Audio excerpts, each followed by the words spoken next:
नमस्कार, मैं हूं आपके साथ शिखा चौहान और आप देख रहे हैं इस वक्त पीआरबी। वक्फ बिल पर बिहार में नीतीश कुमार को लग सकता है बड़ा झटका। दरअसल वक्फ संशोधन विधेयक को लेकर विवाद लगातार गहराता जा रहा है, बढ़ता जा रहा है। बिहार में नीतीश कुमार की पार्टी जो है जेडीयू की हालत ऐसी हो रही है, हालत जो है करो या मरो वाली जो है स्थिति बिहार में पैदा होते जा रही है दिन ब दिन। क्योंकि देखिए, बिहार में नीतीश कुमार की पार्टी जेडीयू भी जो है वक्फ संशोधन बिल को लेकर जो है दो गुटों में बंटती नजर आ रही है। क्योंकि देखिए, जेडीयू के मुस्लिम नेता जो हैं वो सारे एक तरफ और जो हिंदू नेता है वो सारे एक तरफ। वक्फ बिल का जेडीयू एमएलसी गुलाम गौश जो है पहले से ही विरोध कर चुके थे, लेकिन अब पार्टी के राष्ट्रीय महासचिव गुलाम रसूल जो है बालियावी ने भी एनडीए सरकार को घेर लिया है। उन्होंने कहा कि वक्फ संशोधन बिल पर जो पार्लियामेंट में धर्मनिरपेक्ष और सांप्रदायिक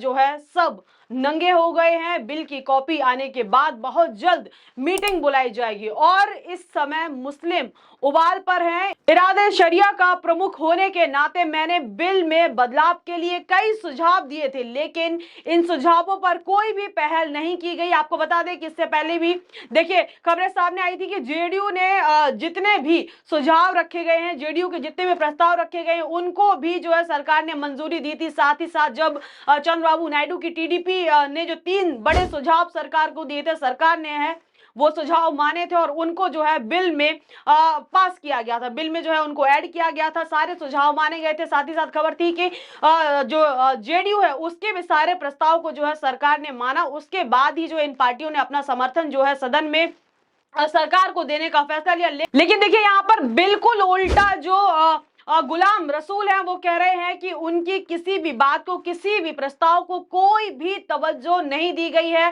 कागज कलम से लेकर सेकुलर दलों के नेताओं से मुलाकात तक की उनका कहना है, हमने हर संभव कोशिश, हर संभव प्रयास किया, लेकिन कल रात जो है संसद में सबके सब नंगे हो गए। वालिया ने कहा कि ये जो है वाजिब हो गया है कि अब कम्युनल और सेकुलर में कोई भी फर्क नहीं है। 31 पेज का सुझाव हमने जो है जेपीसी को भी दिया था, हमने नीतीश कुमार को भी दिया था, हमने टीडीपी प्रमुख चंद्रबाबू नायडू को भी दिया था और हमने जो है जेपीसी के सदस्यों को भी जो है दिया था। रात लोकसभा में बिल पेश हो गया। पूरी बिल की कॉपी सामने नहीं आई है। वॉल पर लिखने से पहले आपने आप को संजीदा बनाए। साथ ही साथ वालिया बोले, हम जल्द ही इरादे शरिया की मीटिंग बुलवाएंगे। हमारी लीगल सेल जो है वक्फ बिल के खिलाफ कानूनी लड़ाई भी लड़ेगी और जहां जहां हाईकोर्ट है वहां वहां जो है हमारी जो लीगल सेल है जो है उनकी जल्द ही जो है बैठक होगी। हम पूरी ताकत से लड़ेंगे, सुप्रीम कोर्ट का दरवाजा भी खटखटाएंगे। आपको बता दें, इससे पहले भी तमिलनाडु के मुख्यमंत्री एमके स्टालिन ने भी जो है इस मुद्दे पर वक्फ को लेकर सुप्रीम कोर्ट का दरवाजा खटखटाने की बात की है। और यहाँ पर देखिए, जेडीयू के नेता अपनी ही पार्टी की विचारधाराओं से और अपनी ही पार्टी से बिल्कुल खिन्न जाकर जो है इस बिल का जो है सामने आकर विरोध किया है और जो है इस पूरे के पूरे जो बिहार की राजनीति है उसको पूरी के पूरी पलटने का जो है काम यहां पर होता दिख रहा है। ये वक्त फेस और उन्होंने साथ साथ ये भी कहा कि ये जो वक्त है वो फेसबुक और व्हाट्सएप पर लिखने का नहीं है, बल्कि इस बिल के खिलाफ लड़ाई लड़ने का है। और आगे क्या कुछ कहा आप खुद देखिए एक बार स्क्रीन पर चल रही वीडियो में। और कागज कलम गुजारिश अपील के जरिए सेकुलर पार्टियों के लीडरान तक अपनी बातें रखी, लेकिन कल रात पार्लियामेंट में सब के सब नंगे हो गए और ये वाजे हो गया कि अब कॉमनल और सेकुलर और कॉमनल दोनों में कोई फर्क नहीं। 31 पेज का सुझाव इदारे शरिया ने जेपीसी को भी दिया था, बिहार के वजीर आला मोहतरम जनाब नीतीश कुमार साहब को भी दिया था, चंद्रबाबू नायडू को भी भेजा था और जेपीसी के मेंबरान को भी भेजा था। रात लोकसभा में बिल पेश हुआ है, पास हो गया है। अदारे शरिया बहुत जल्द आज शाम तक बिल की कॉपी आ जाएगी। सुप्रीम कोर्ट में जो इदारे शरिया का लीगल सेल है, हाई कोर्ट जहां जहां है, उन सारे अदालतों में जो लीगल सेल है वहीं दूसरी ओर देखिए बिहार से ही बड़ी खबर। बिहार के सिया वक्फ बोर्ड के चेयरमैन और जेडीयू के बड़े नेता सैयद अफजल अब्बास ने न्यूज 24 से जब उन्होंने बातचीत की तो उसके दौरान कहा कि इसमें कोई भी दो राय नहीं है कि जो सीएम नीतीश कुमार ने मुसलमानों के लिए किया, मुसलमानों के हित में किया, वैसा अभी तक आज तक किसी ने भी नहीं किया है। वक्फ बोर्ड बिल में उनके द्वारा सिर्फ 3 सुझावों को ही माना गया है, जबकि और भी सुझावों को मानने की गुंजाइश थी। आज हमें जवाब देते नहीं बन रहा है, इससे कई विवाद उठेंगे। सिर्फ पटना में जो है वक्फ के ट्रिब्यूनल में 35 से ज्यादा मामले लंबित हैं और जबकि 132 मामले विभिन्न जो है कोर्ट्स में लंबित हैं। तो ऐसे मामले गंभीर रूप से अब सामने आएंगे। वहीं दूसरी ओर बड़ी खबर आपको बता दें कि जो जेडीयू के बिहार से ढाका के विधानसभा उम्मीदवार रह चुके मोहम्मद कासिम अंसारी ने पार्टी से इस्तीफा दे दिया है और इससे पहले भी जो है देखिए जेडीयू को बड़ा झटका लग चुका है। हमने आपको पहले ही बताया था कि और ये इस्तीफे की वजह वक्फ बोर्ड बिल बताया जा रहा है जो सदन में कल बिल पेश हुआ है और जेडीयू ने खुलकर जिसका समर्थन किया उसी को लेकर जो है लंबा चौड़ा उन्होंने जो है पत्र लिखा है और अपना त्याग पत्र देते हुए आप खुद देख पा रहे होंगे स्क्रीन पर उन्होंने पार्टी को जो है टाटा बाय बाय बोल दिया। इससे पहले भी जेडीयू को बड़ा झटका लग चुका है। हमने आपको बताया था कि उन्हीं के पार्टी के एमएलसी और नीतीश कुमार के करीबी कहे जाने वाले गुलाम गौश ने पार्टी लाइन के खिलाफ बयान दिया था। उन्होंने कहा कि किसान बिल की तरह इस बिल को भी जो है सरकार को वापस ले लेना चाहिए। जहां देश भर में इस बिल को सियासी चर्चाओं का दौर चल रहा है इस बिल को लेकर, तो वहां जो बिहार की अगर बात करें तो बिहार में जेडीयू के लिए यह स्थिति बहुत ही गंभीर होती जा रही है। जेडीयू जो है अलग अलग छोटे छोटे हिस्सों में बढ़ती जा रही है। मुस्लिम नेता जो है जेडीयू से फिटक रहे हैं, जेडीयू से अलग होते दिख रहे हैं। जहां नीतीश कुमार की जेडीयू इस बिल पर सरकार का पूरी तरीके से समर्थन कर रही है, तो वहीं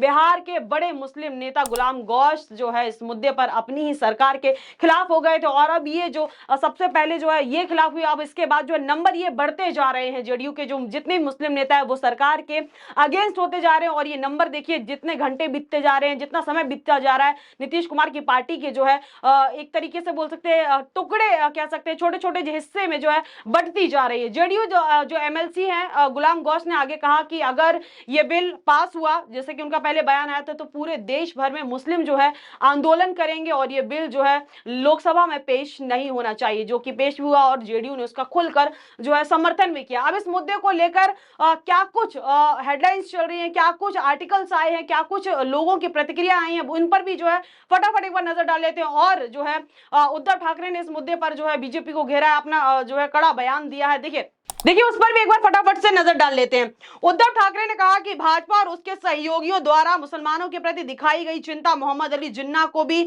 शर्मिंदा कर देगी। यदि भाजपा मुसलमानों के हित की बात कर रही है और हम उसके खिलाफ हैं, तो बताइए कि हिंदुत्व किसने छोड़ा। आगे देखिए सैयद नाजिर हुसैन कह रहे हैं वक्फ बोर्ड के खिलाफ सबसे बड़ा भ्रम फैलाया गया है कि वक्फ बोर्ड किसी भी जमीन को अपनी जमीन घोषित कर देता है। क्या देश में रेवेन्यू कार्ड नहीं है, रिकॉर्ड नहीं है, क्या कानून नहीं है, क्या कोर्ट नहीं है? हम ट्रेन में अगर नमाज पढ़ते हैं तो इसका मतलब ये कतई नहीं है कि ट्रेन हमारी हो गई। वह आगे देखिए वक्फ बोर्ड संशोधन बिल के खिलाफ सुप्रीम कोर्ट जाएंगे तमिलनाडु के मुख्यमंत्री एम.के. स्टालिन, बोले ये बिल संविधान पर हमला है। वहीं देखिए इस मुद्दे से जुड़ी हुई हेडलाइंस भी एक बार उन पर भी जो है उनका भी रुख कर लेते हैं। देखिए वक्फ बोर्ड पर जेडीयू के दो फाड़, सीएम नीतीश कुमार के करीबी गुलाम गौश ने कही बड़ी बात, जो कि मैंने आपको बताया। वहीं देखिए और इन सब मामलों के बीच एक बार आर्टिकल भी नजर डाल लेते हैं। देखिए आरजेडी का नीतीश कुमार पर निशाना, इन जब ये सब मुद्दा चल रहा है, बिहार में सियासत पूरी तरीके से गरमाई हुई है, उसी के बीच आरजेडी ने जो है नीतीश कुमार पर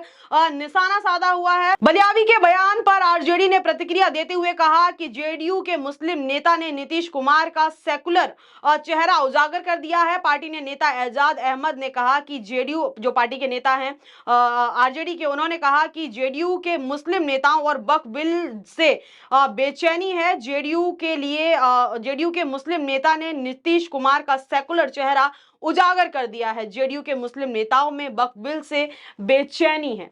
आगे देखिए वहीं जब बालिया का जो बयान आया उस पर बीजेपी भड़क उठी। बीजेपी की तरफ से देखिए क्या बयान आया। बीजेपी के जो प्रवक्ता हैं नीरज कुमार, उन्होंने कहा कि वक्फ बिल के जो है पास होने के बाद वालियावी जैसे नेताओं की दलाली बंद हो जाएगी। उन्होंने कहा कि ऐसे नेता वक्फ प्रॉपर्टी पर अपनी दुकान चलाते हैं। तो ये तो था तमाम वो क्रिया प्रतिक्रियाओं का सिलसिला जो इस मुद्दे को लेकर सोशल मीडिया और तमाम जो है न्यूज हेडलाइंस में इस वक्त छाई हुई है। लेकिन वही देखिए, जब कल सदन में वक्फ बोर्ड संशोधन बिल को पेश किया गया तो अमित शाह खड़े हुए और उन्होंने बिल को लेकर जो एक एक्सप्लेनेशन दी और बिल को लेकर जो है डाउट्स क्लियर किए। लेकिन जब किरण रिजिजू ने बिल को पेश किया तो उसमें उनकी भाषा और अमित शाह की भाषा में बहुत सारी जो है चेंजेस देखे गए। जो अमित शाह कह रहे हैं वो किसी भी तौर पर जो रिजिजू कह रहे हैं उनसे मेल खाते नहीं दिख रहे। वो वीडियो जो है इस वक्त सोशल मीडिया पर इस वक्त तहलका मचाया हुआ है और वायरल होने का काम कर रहा है। आप भी देखिए एक बार स्क्रीन पर चल रही वीडियो में कि कैसे अमित शाह जब एक्सप्लेनेशन दे रहे हैं और जब बिल पेश किया जाता है कि दोनों की भाषाओं में, दोनों के एक्सप्लेनेशन में कितना फर्क है।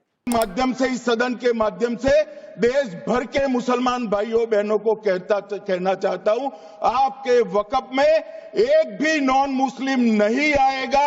ये एक्ट में ऐसा कोई प्रावधान नहीं कि वक्फ बोर्ड में शिया भी रहेंगे, सुन्नी भी रहेंगे, बोहरास भी रहेंगे, आगा खानिक्स भी रहेंगे, मुसलमानों में जो बैकवर्ड है, पिछड़े लोग हैं वो भी रहेंगे और साथ साथ में महिला भी रहेंगे और एक्सपर्ट नॉन मुस्लिम भी रहने का प्रावधान रखा गया है। सब स्वागत करना चाहिए, इसको किसी को आपत्ति होने का कोई जरूरत नहीं है। उसके बाद सर मैं थोड़ा सा इसको विस्तार करके बताना चाहता हूं। मेरा ही खुद का एग्जांपल मैं देता हूं। मान लो मैं मुस्लिम नहीं हूं लेकिन मैं माइनॉरिटी अफेयर्स मिनिस्टर हूं, तो मैं सेंट्रल वक्फ काउंसिल का चेयरमैन होता है। तो मेरे होने के बावजूद उसके बाद टोटल 4 नॉन मुस्लिम हो सकता है वक्फ काउंसिल में मेंबर, और उसमें मैक्सिमम 4 नॉन मुस्लिम के साथ साथ में 2 महिला कंपलसरी है।